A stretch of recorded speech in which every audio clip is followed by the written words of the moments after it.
Good morning, Love Gospel Assembly. I'm Jessica Antonetty, and in this series, Voice of the Prophets, I will be speaking about Miriam.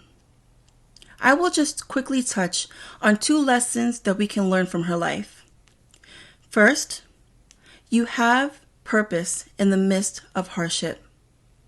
Miriam was born in the bitter times when Abraham's descendants was enslaved by Pharaoh. Her name actually means bitterness in Hebrew.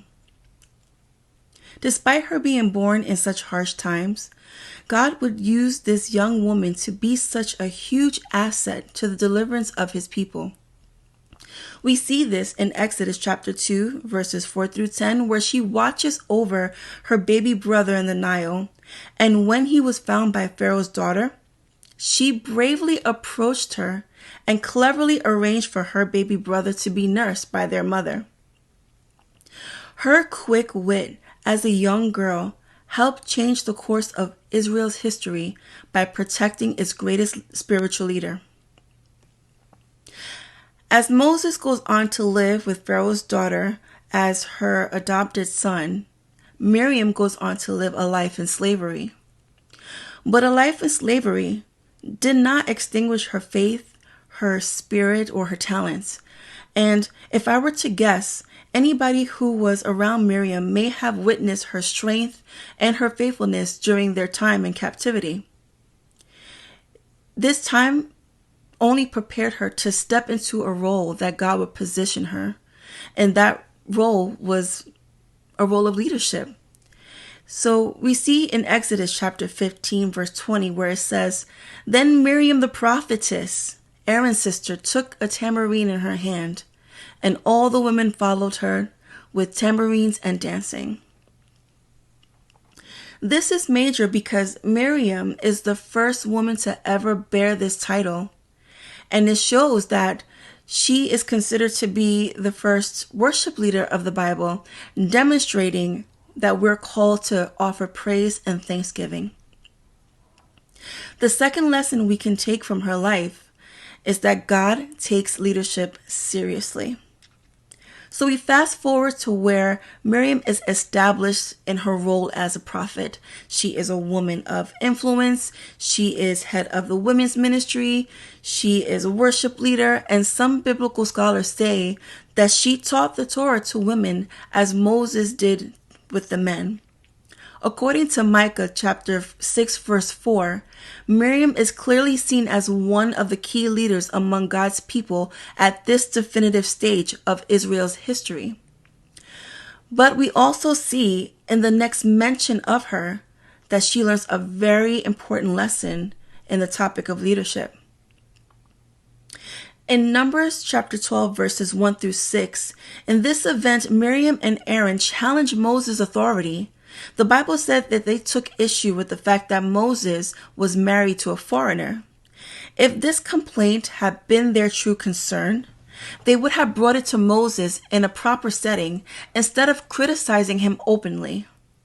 But the rhetorical question that she asked in verse 2 shows that she wanted to be seen as equally important as Moses. They were challenging Moses' authority to be the only receiver of God's direction, but not only that, they were also challenging God's decision of who he wanted to be his spokesman. The Bible says that God took immediate action and made it very clear that he dealt with Moses in a special way.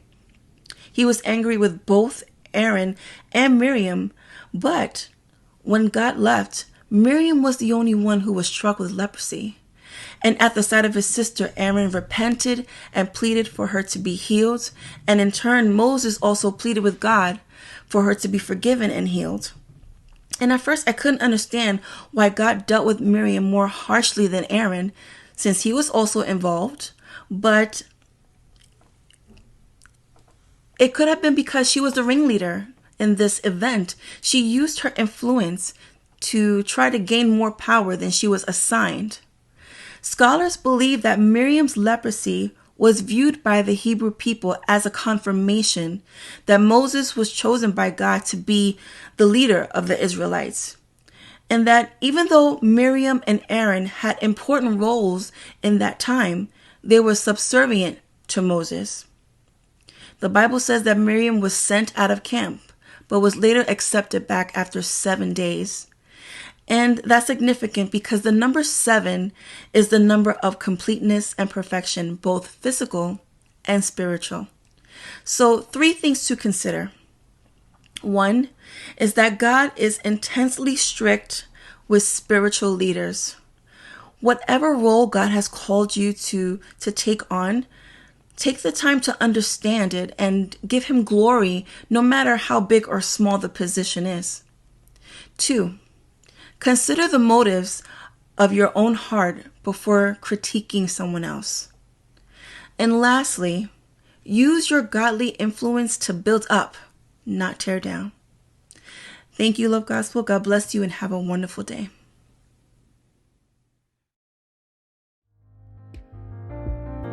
Thank you for joining us in this week's Nuggets of Hope. We hope you continue to join us, and we hope that you are blessed by each teaching. You can join us on Instagram, Facebook, or YouTube. God bless you.